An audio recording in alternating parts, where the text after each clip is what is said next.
Ինչպես ստացվեց, որ Ռուսաստանի Դաշնության քաղաքացիությունից Ռուբեն Վարդանյանը հրաժարվեց։ Ով նրան խորհուրդ տվեց կամ հանձնարարեց անել այդ քայլը։ Ով նրան ուղարկեց այդ իմաստով գործուղեց Հայաստանի Հանրապետություն։ Ով նրան գործուղեց Լեռնային Ղարաբաղ։ Ինչ նպատակով, ինչ երաշխիքներով։ Ռուբեն Վարդանյանին Արցախից հեռացնելու պահանջի մասին առաջին անգամ հնչել է ՄԱԿ-ի անվտանգության խորհրդի նիստում, Բերձորի միջանցքի շրջափակման հարցի քննարկման ժամանակ Ադրբեջանի դեսպանի ելույթում։ Այնուհետև դրան անդրադարձել են Ադրբեջանի արտգործնախարար Բայրամովը եւ նախագահ Ալիևը։ 2023-ի փետրվարին Մյունխենում Բլինքենի եւ Փաշինյանի ներկայությամբ Ալիևի պահանջը վերջինն էր, եւ դրան անմիջապես հաջորդեց Ռուբեն Վարդանյանի պաշտոնակությունը։ 2 տարի առաջ դերևս հայապատկան Արցախում խոսվում էր, որ ոչ միայն Ռուբեն Վարդանյանը պետք է պաշտոնազրկվի, այլև Արայիկ Հարությունյանն էլ հրաժարական տա։ Իսկ Արցախի սահմանադրությամբ բոլոր համապետական ընտրություններն անցկացվում են միաժամանակ, եւ եթե նախագահը հրաժարական է տալիս, խորհրդարանը լուծարվում է, եւ նախագահի ու ազգային ժողովի ընտրությունները պետք է միաժամանակ լինեին։ Արդեն այն ժամանակ պարզ էր, որ սա նշանակելու էր Արցախի պետական ինստիտուտների գլխատում։ Մինչ 2023-ի առաջին 9 ամիսներին Արցախում պարենային ճգնաժամ էր, ոմանք ընտրության կազմակերպման հնարավորության մասին էին խոսում։ Արայիկ Հարությունյանը հանրային ծառայող էր, հետևաբար պարտավոր էր պատճառաբանված եւ խելամտորեն ներկայացնել իր որոշումների բովանդակությունը, ընդ որում դա վերաբերում է ոչ միայն պաշտոնից ազատմանը, այլև նշանակմանը։ Ռուբեն Վարդանյանին Արայիկ Հարությունյանն էր առաջարկել զբաղեցնել պետնախարարի պաշտոնը։ Նա Արտակ Բեգլարյանին պաշտոնից ազատել էր ոչ թե ձախողումների ու խնդիրների համար, այլ մտածել էր, որ Վարդանյանն իր հեղինակությամբ, կարողություններով, փորձառությամբ Արցախին ավելի օգտակար է։ Մինչդեռ նրա պաշտոնամուտից անմիջապես հետո սկսվեց Արցախի գերությունը։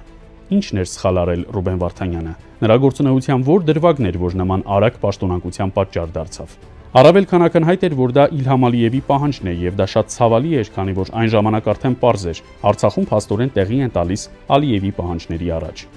Եվ եթե նա կարողանում էր ներգործել Արցախում պետական որոշումների կայացման, ներքին գործերի, կադրային հարցերի լուծման վրա, պարզ էր, թե ավելի կարևոր ու պատասխանատու որոշումների կայացման վրա ինչ ազդեցություն կունենա։ Ադրբեջանական պահանջները կատարվելուն զուգահեռ թշնամու խոստացած պարտավորություններից որևէ մեկը չկատարվեց։ Ալիևը Մյունխենում ասել էր, թե կբացեն ճանապարհը, եթե Վարդանյանը պաշտոնանկարվի։ Նա պաշտոնանկարվեց, բայց ճանապարհը փակ մնաց։ Արցախը բռնազավթվեց ու հայաթափվեց։ Վարդանյանն էլ պատանդարվեց։ Սկզբում էլ ասում էին, եթե բնապահպանների պահանջը չկատարվի, ճանապարհը չի բացվի։ Հանքավայրի գործունեությունը դադարեցվել էր, այսինքն բնապահպանական խնդիրը չկար, բայց ճանապարհը փակ էր մնում։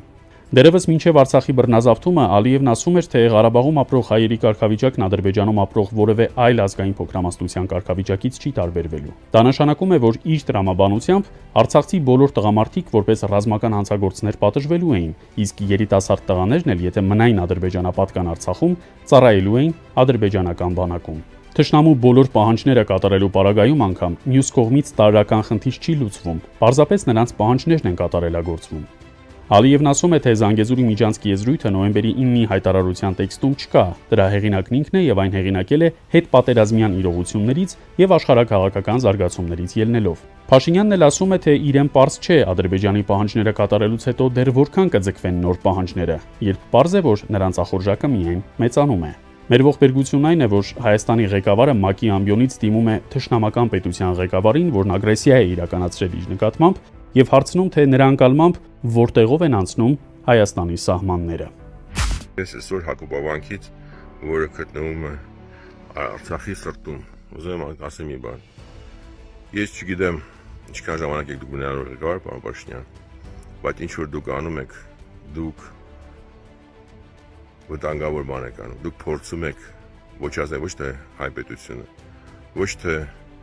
պաշտպանել դեր իշխանությունը, դուք փորձում եք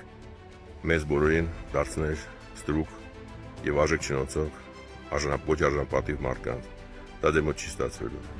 Հայաստանի վարչապետը եւ ազգային ժողովի նախագահը 44-օրյա պատերազմից հետո բազմիցս հայտարարել են, որ Ադրբեջանի եւ Թուրքիայի նպատակը Հայաստան պետության ոչնչացումը եւ հայ ժողովրդի բնաջնջումն է։ Իմանալով այդ մասին, նրանք այդ երկու երկրների հետ ինչ-որ հարցեր են քննարկում եւ նրանց խոսույթն ու տոնայնությունը բնավ չեն արտացոլում այն վտանգները, որոնց մասին հենց իրենք ժամանակին նախազգուշացրել են։ Այսինքն իրենք գիտեն, որ Ադրբեջանն ու Թուրքիան մտադիր են զավթել եւ բնաջնջել մեզ, եւ ահա իրենց խոսքերով ու գործողություններով աջակցում են թշնամական ուժերին ի կատարածելու այդ հայադավ ծրագրերը։ Պետք է խափանել թշնամու կամակատարի այս ծրագիրը։